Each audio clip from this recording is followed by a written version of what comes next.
La vigile matinale provient de l'œuvre de Monica Diaz, Méditation quotidienne au féminin.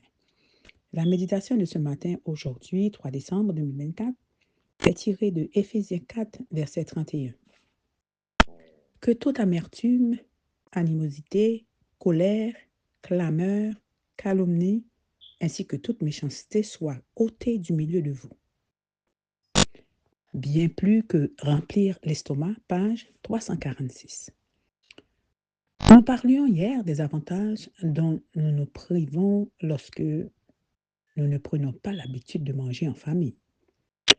Mais je dois préciser aujourd'hui que le bienfait ne réside pas dans le fait de nous asseoir tous à table, mais dans le fait de le faire de la bonne manière. Ni les tables, ni les chaises, ni le fait d'être tous dans le même espace ne sont des éléments magiques qui produisent des bienfaits par eux-mêmes. Le succès de cette habitude dépend de la manière dont nous nous y prendrons. Il faut qu'elle enseigne à nos enfants ce qu'ils doivent apprendre pour la vie.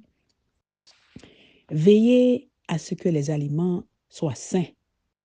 Fruits, légumes et crudités, simples, peu transformés et en quantité appropriée.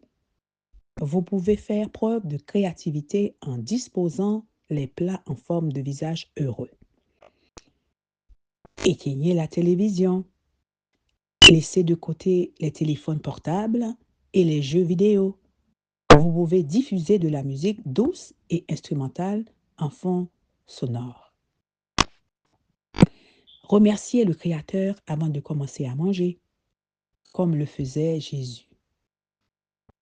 Proposez des conversations saines, zéro critique, zéro négativité, zéro commérage, qui conviennent à l'esprit des enfants.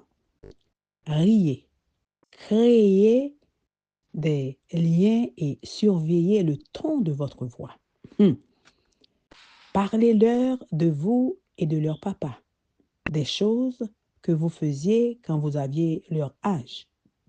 Cela leur permettra d'établir un lien avec vous et d'apprendre l'histoire de votre famille et les motivera à rester assis à table. Ayez de bonnes manières afin que vos enfants puissent les imiter.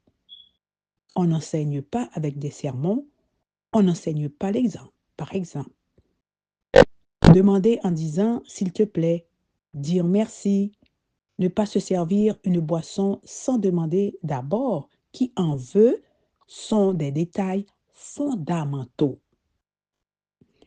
Ne pressez pas les enfants. C'est un moment où ils peuvent aller à leur propre rythme et apprécier le rituel d'être ensemble à table sans pression.